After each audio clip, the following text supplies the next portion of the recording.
భారతదేశ ప్రధానమంత్రి చట్టసభల యొక్క గౌరవాన్ని, సభ్యుల యొక్క విలువలను, సభా సాంప్రదాయాలను పాటిస్తూ సభను సజావుగా నడపడానికి సహకరించాల్సిన బాధ్యత భారత ప్రధానమంత్రి. సభా నియమావళిని అనుసరించి సభలో జరిగే చర్చల ద్వారా జరిగే నిర్ణయాలను అమలు చేయాల్సిన బాధ్యత సభాపతినే ఉంటుంది. భారత రాష్ట్రపతి ఉభయ సభలను ఈ దేశ ప్రజల్ని ఉద్దేశించి ప్రసంగించినప్పుడు ఈ దేశంలో జరుగుతున్న ప్రభుత్వం అమలు చేస్తున్న కార్యక్రమాలను, సంక్షేమ పథకాలను,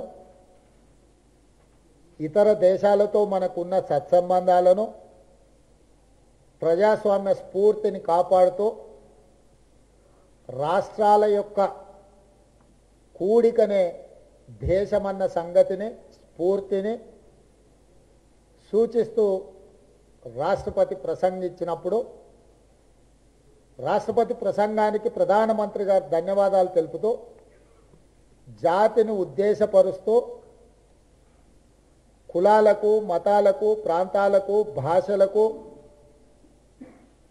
అన్నిటికీ అతీతంగా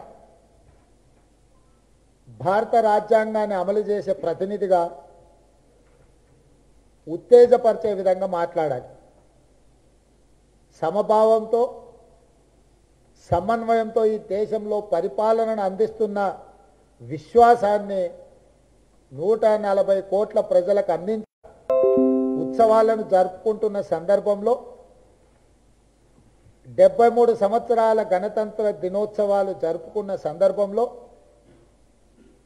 ఒక స్ఫూర్తిని నింపి ఈ దేశ యువతను ప్రపంచ అభివృద్ధిలో భాగస్వాములను చేసి ప్రపంచానికే ఒక తలమానికంగా ఈ దేశాన్ని తీర్చిదిద్దాల్సిన ప్రధానమంత్రి నరేంద్ర మోడీ గారు సభా సాంప్రదాయాలను ఉల్లంఘించి నియమ నిబంధనలను అవమానపరిచి తెలంగాణ రాష్ట్ర ఏర్పాటు ప్రక్రియను తప్పుపట్టడమే కాకుండా కాంగ్రెస్ పార్టీని దూషించడమే కాకుండా తెలంగాణ ప్రజల మీద విషం జమ్మిండు. ఇది ఏమాత్రము క్షమార్హం కాదు. ప్రధానమంత్రి బాధ్యతలో ఉండి 60 సంవత్సరాల సుదీర్ఘ పోరాటాన్ని, వందలాది మంది తెలంగాణ బిడ్డల ప్రాణ త్యాగాలను, వారి పోరాట పటిమను చూసి రాజకీయ త్యాగాలకు వెరవకుండా ఆంధ్రప్రదేశ్ రాష్ట్రంలో పార్టీ చచ్చిపోయి కేంద్రంలో అధికారం కోల్పోయిన ఇచ్చిన మాటకు కట్టుబడి తెలంగాణ రాష్ట్రాన్ని శ్రీమతి సోనియా గాంధీ గారు ఇవ్వడమే కాకుండా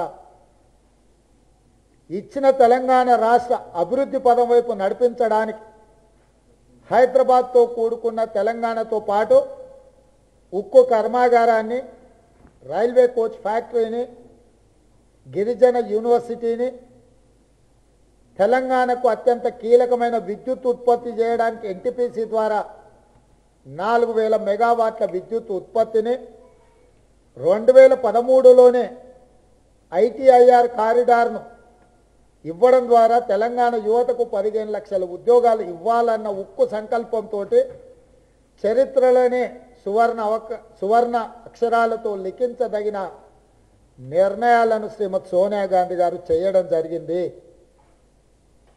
అలాంటి ఉక్కు సంకల్పాన్ని, సువర్ణ అక్షరాలతో లిఖించదగిన నిర్ణయాన్ని భారత ప్రధానమంత్రి నరేంద్ర మోడీ గారు అవమానపరుస్తూ, అవహేళన చేస్తూ అత్యంత దిగజారి ప్రధానమంత్రి గారు ఇటు లోక్సభలో అటు రాజ్యసభలో ప్రసంగిస్తే టిఆర్ఎస్ పార్టీ కనీసం నిరసన తెలిపే ప్రయత్నం చేయలేదు.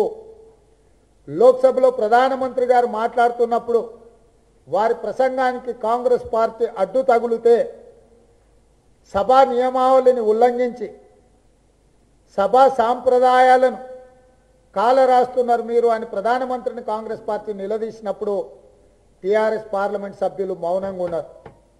రాజ్యసభలో ఇదే విధమైన ఇంకా దూషణల పర్వంతో ప్రధానమంత్రి మాట్లాడినప్పుడు కాంగ్రెస్ పార్టీ రాజ్యసభ పక్ష నాయకుడు మల్లికార్జున్ ఖర్గే గారు నిరసన తెలపడమే కాకుండా రాజ్యసభ నుంచి కాంగ్రెస్ పార్టీ వాకౌట్ చేయడం జరిగింది.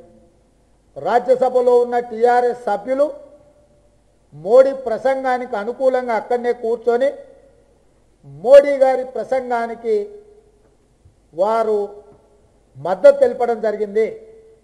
లోక్సభలో నిరసన తెలపకపోవడం, రాజ్యసభలో కాంగ్రెస్ పార్టీ వాకౌట్ చేస్తే నిమ్మకు నీరెత్తినట్టు ఉండడం, రెండు రకాలుగా తెలంగాణను మోడీ గారు అవమానిస్తుంటే తెలంగాణ ఏర్పాటు ప్రక్రియనే, తెలంగాణ మనుగడను, తెలంగాణ అస్తిత్వాన్ని ప్రశ్నిస్తుంటే, తెలంగాణ రాష్ట్రం మీద విషం జిమ్ముతుంటే అడ్డుపడాల్సిన టిఆర్ఎస్ నాయకులు అంటగాగినరు.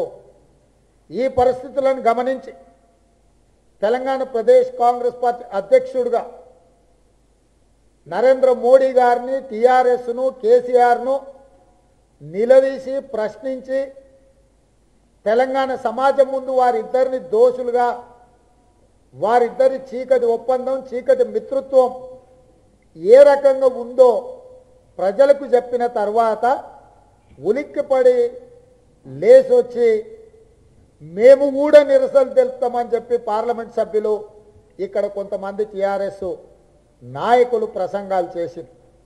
ఆ తర్వాత కేటీఆర్ గారు ట్విట్టర్ ద్వారా పిలిపించారు,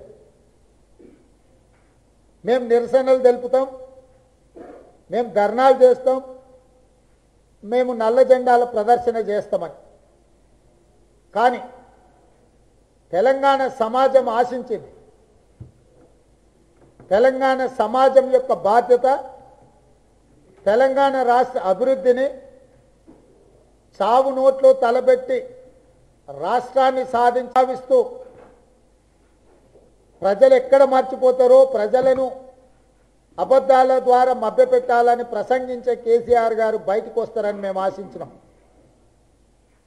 తెలంగాణ ప్రజల ప్రతినిధిగా, తెలంగాణ ఉద్యమకారుడుగా, తెలంగాణ అభివృద్ధి చేయడం కోసమే తాను జన్మెత్తినట్టుగా ప్రజలకు చెప్పుకునే కల్వకుంట్ల చంద్రశేఖరరావు గారు ఈ దేశ ప్రధానమంత్రి తెలంగాణ ప్రజలను అవమానించినప్పుడు చట్టసభల విలువలను కాలరాస్తూ త్యాగాలను చేసి రాష్ట్రాన్ని ఏర్పాటు చేసిన కాంగ్రెస్ను మోడీ నిందించినప్పుడు ముఖ్యమంత్రి గారు బయటకు వచ్చి గతంలో వారు ఏ విధంగా అయితే తెలంగాణ మీద యుద్ధం ప్రకటించడం, ఉప్పెనలా కమ్మేస్తాం ఢిల్లీని అని కేసీఆర్ గారు ప్రసంగాలు విన్నాం. కనీసం తెలంగాణ సమాజం మీద చట్ట సభలలో అవమానిస్తుంటే ముఖ్యమంత్రి గారు బయటకు వచ్చి మోడీ ప్రసంగాన్ని, భారతీయ జనతా పార్టీ ద్వంద్వ నీతిని, భారతీయ జనతా పార్టీ యొక్క తెలంగాణ వ్యతిరేక భావజాలాన్ని ప్రశ్నించి నిలదీసి నిరసన తెలిపి అవసరమైతే నిరసన కార్యక్రమాలలో ప్రత్యక్షంగా పాల్గొని అవసరం అనుకుంటే రాష్ట్ర బంద్కు పిలిపిస్తాడేమని తెలంగాణ సమాజం భావించింది. కానీ ఈరోజు తెలంగాణ ప్రజలు, తెలంగాణ ఉద్యమకారులు, తెలంగాణ రాష్ట్ర సాధనలో ప్రాణాలు అర్పించిన కుటుంబాలన్నీ గమనించాలి. ఈ రాష్ట్ర ముఖ్యమంత్రి 5 రోజులైనా ఇంతవరకు నరేంద్ర మోడీ గారు మాట్లాడిన మాటలను ఖండించలేదు. నేను ముందే చెప్పిన కాంగ్రెస్ పార్టీ నిరసన తెలిపి నరేంద్ర మోడీ గారు దిష్టిబొమ్మలు తగలబెట్టి భారతీయ జనతా పార్టీ రాష్ట్ర కార్యాలయం ముందు మా ఎన్ఎస్వై యూత్ కాంగ్రెస్, మా మహిళా కాంగ్రెస్ వాళ్ళు నిరసన తెలిపి మోడీ గారు దిష్టిబొమ్మలు తగలబెడుతుంటే విధిలేని పరిస్థితుల్లో తూతూ మంత్రంగా నాటకాలు ఆడిన టీఆర్ఎస్ నాయకులు జరిపిన నిరసన ధర్నా కార్యక్రమాలు మీరు చూడండి, మొత్తం తెలంగాణ ద్రోవులే ఉండు. శ్రీనివాస్ యాదవ్, మాగంటి గోపి, పువ్వాడ అజయ్, ఇట్లాంటి ద్రోహులు తెలంగాణ రాష్ట్ర ఏర్పాటు ప్రక్రియలో సమైక్య ఉద్యమాల వాళ్ళ పక్కన నించొని తెలంగాణ రాష్ట్రాన్ని వ్యతిరేకించిన వాళ్ళు సినిమా షూటింగ్లకు వచ్చినట్టుగా నల్ల నల్ల రేబాన్ అద్దాలు పెట్టుకొని రోడ్ల మీదకి వచ్చారు, బుల్లెట్ల మీద బయలుదేరారు.